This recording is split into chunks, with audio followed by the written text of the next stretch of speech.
jusqu'à 9h, Good Morning Business. Il est 7h24 et on va parler d'attractivité de notre pays qui ne faiblit pas. Les investissements étrangers ont baissé un petit peu l'an dernier, mais c'est normal, il y a eu la crise, mais pas tant que ça. On est quand même sur encore des années records. Et nous sommes avec Christophe Lecourtier, le directeur général de Business France. Bonjour. Bonjour à vous. Ce qui est très réjouissant dans cette étude, au-delà de l'attractivité qui ne se dément pas, c'est qu'elle concerne tous les territoires. On a donné ce chiffre depuis ce matin. Il y a près de 41% des investissements qui sont réalisés dans des villes de moins de 20 000 habitants, 70 dans des villes de moins de 200 000 et donc en dehors de notamment les grandes métropoles. Oui, il y a des très bonnes nouvelles, donc c'est agréable et intéressant de pouvoir les rappeler. Vous l'avez dit, en nombre de projets, on a plutôt moins baissé que ce qu'on craignait, et surtout moins qu'un certain nombre de nos concurrents étrangers, notamment en Europe. La deuxième bonne nouvelle, c'est la création d'emplois. C'est que on est une année record de création d'emplois en 2020. C'est un petit peu contre-intuitif, mais c'est la deuxième meilleure année dans les 10 dernières années. 35 000, alors qu'on était à 30 000 en 2018. Donc on a une croissance assez forte. J'étais dans le Grand Est, par exemple, il y a 2 jours, à Metz. Et bien là, c'est 3 000 créations d'emplois en 2019, la meilleure année du siècle, et c'est 4 000 en 2020. Et principalement dans l'industrie. Et la troisième bonne nouvelle, vous l'évoquiez, c'est ce ruissellement. Vous savez, face à la concentration française, le centralisme, pendant très longtemps, c'était la région parisienne et puis après les métropoles qui drainaient l'essentiel de la richesse et des investissements. Maintenant, l'essentiel va au territoire.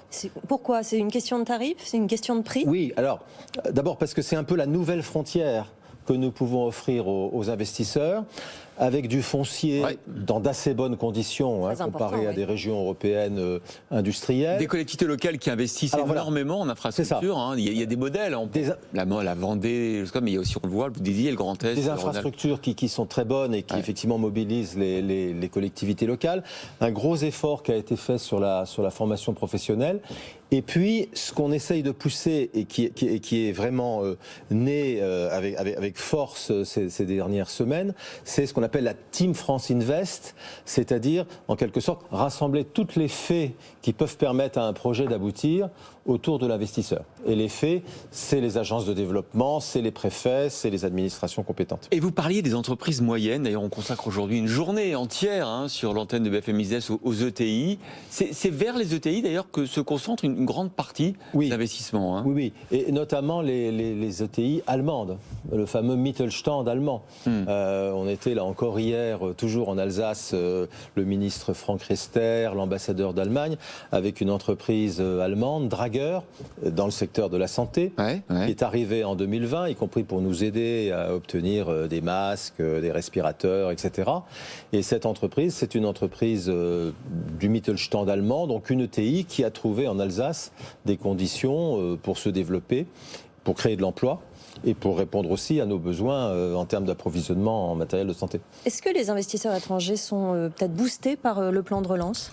Alors oui, l'enjeu maintenant, c'est de les faire participer au plan de relance, c'est-à-dire à la fois pour relocaliser des activités dont on a besoin, je viens de parler de la santé, mais ça peut être aussi le numérique ou l'agroalimentaire, et puis aussi nous aider à participer aux grands objectifs que sont la transition énergétique, la digitalisation ou l'hydrogène.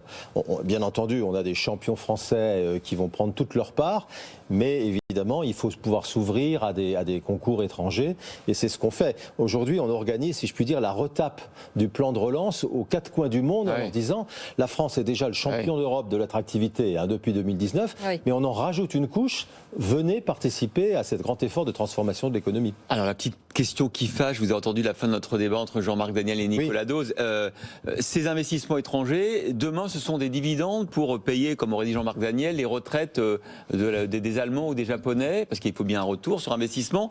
Alors il faut mieux être attractif ou être repoussoir selon vous ? Ce qui est important, et c'est pour ça que on regarde ça avec beaucoup d'enthousiasme, mais peut-être avec plus de sélectivité que par le passé, c'est de tout faire pour que viennent en France des entreprises qui ont vraiment une stratégie de long terme, qui ne sont pas là pour faire un stop and go, ramasser une subvention ou bénéficier de je ne sais quel effet d'aubaine. Donc le gouvernement est de plus en plus regardant sur le profil de ces entreprises. Et donc si elles sont ici pour s'implanter de manière pérenne, créer de l'emploi, de la valeur en France, qu'elles rémunèrent après leurs actionnaires, tant mieux, si je puis dire. Ce qu'on veut éviter, c'est les prédateurs ou ceux qui viendraient uniquement avec des logiques de court terme, comme on a pu le voir ici ou là de temps en temps. De toute façon, en plus, c'est normal, rémunérer l'actionnaire. Et souvent, bien sûr, c'est qu'une partie de la valeur ajoutée que cet investissement nouveau va apporter, en termes d'emploi, en termes d'emploi indirect. Comme vous savez, beaucoup de grandes entreprises françaises ont des actionnariats étrangers, même parfois majoritairement étrangers. Donc, je sais pas, il y a un blocage chez Jean-Marc Daniel, on va le questionner dessus. Peut-être à 8h40 tout à l'heure. Il veut pas. L'essentiel, c'est qu'elles trouvent en France des raisons pour gagner de l'argent, créer de l'emploi, créer de la valeur. Après, elles les repartissent, un peu pour les Français, ou même un peu beaucoup. Bien sûr. Et puis un peu pour les actionnaires. C'est la logique de l'investissement. Voilà. Merci Christophe, le courtier directeur général de Business France, d'avoir commenté à nos côtés donc cette étude enthousiasmante, optimiste sur les investissements étrangers.